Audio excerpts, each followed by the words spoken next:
I'm sure that members will want to ask questions. I'm sure members would have read it. So I will just highlight one or two points.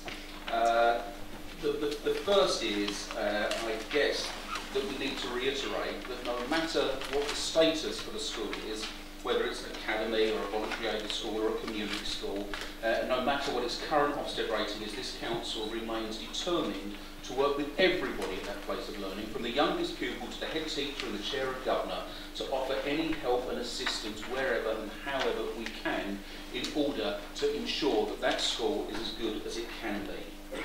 And it's worth remembering, if we go back again to 2010, just 1/3, 1 in 3 of our youngest children were being educated in schools that were rated good or outstanding by Ofsted.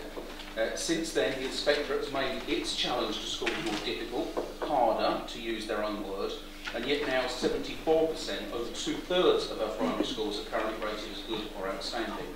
And I'm absolutely sure that that figure would be higher still if it wasn't for the 6 or 7 converted academies that aren't counted in those figures.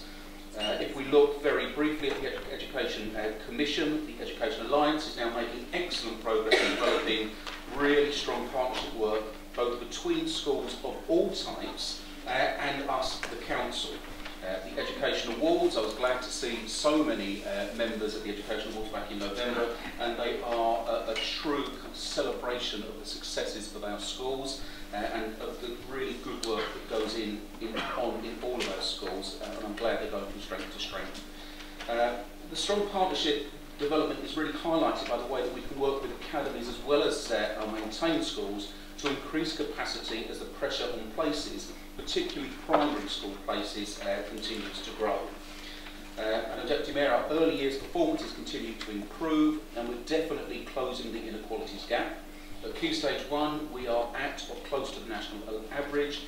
11-year-plus-year-old performances also improved across all major areas and subjects. If I can just touch on NEETs, those not in education, employment or training, we are confident that each NEET in the borough is known to us, and that our number of 16-year-old NEETs is actually considerably lower than the national average. 2 points to close on.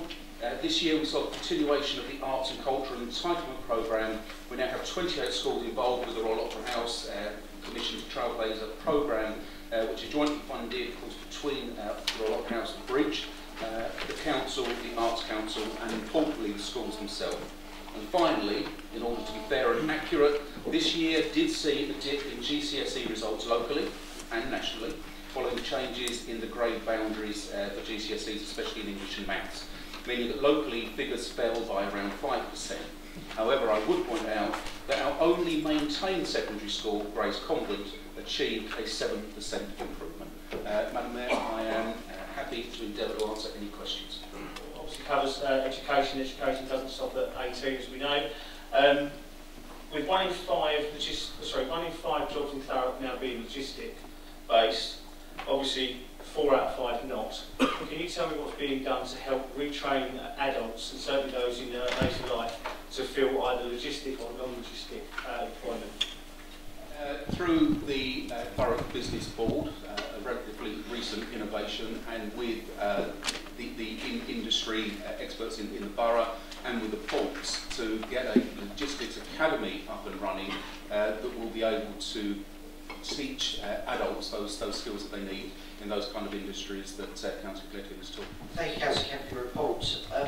The Council has done quite a bit of good work at supporting different schools forming their own MATs, multi-academy trusts.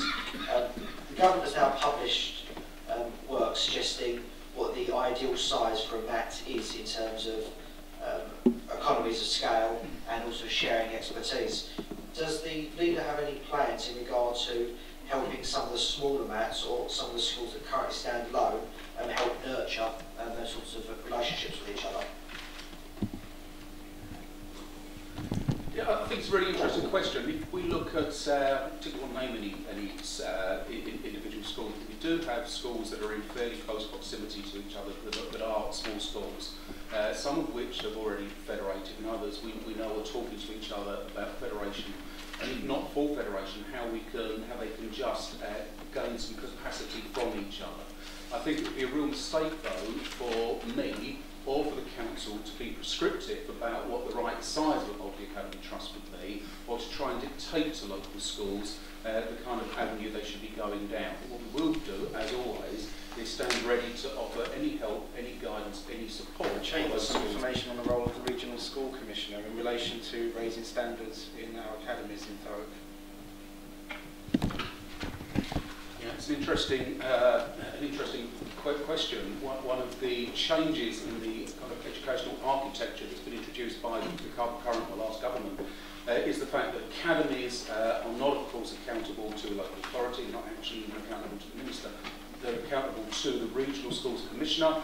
For the East, it's somebody called Tim Coulson, who sits in Cambridge. We've invited Tim Coulson to join the Education Alliance because it is the role of the Regional Schools Commissioner to drive up standards in our academies. It's also interesting that we received a letter just very, very recently from the Commissioner giving permission for one of our local schools to put in place an interim executive board in order to help them improve as part of a stepping stone to converting to an academy. Regional Schools Commissioner is becoming more and more important, but it's actually a role that is little understood, and I think very few people even know that the role exists or the power that that individual now has. Councillor Gupta.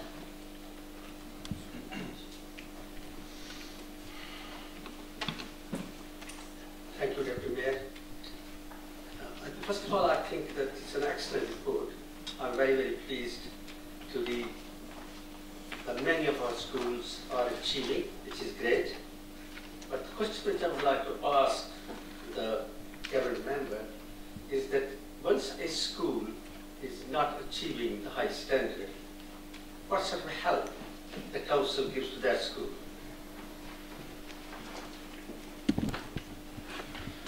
It depends very much on the school and the individual circumstances, and I think less and less as the council directly offers support. The support generally now comes through the Education Alliance and through the various subgroups of the Alliance. It's less and less about the council and council officers offering that support, and more about peer-to-peer support with one school supporting another. And you can look across the borough and see examples of, for instance, secondary schools helping out by allowing maths teachers or English teachers into local primary schools to add just the kind of support that you're alluding to. One other example, very locally, people will be aware that Councillor Holden's old school, Hassenbrook, is having a rough time of it. One of the things that the local authority, that the council has done, is to speak to other schools in the area and to broker the new relationship between Gable Hall and Hasselbrook that I'm sure will be mutually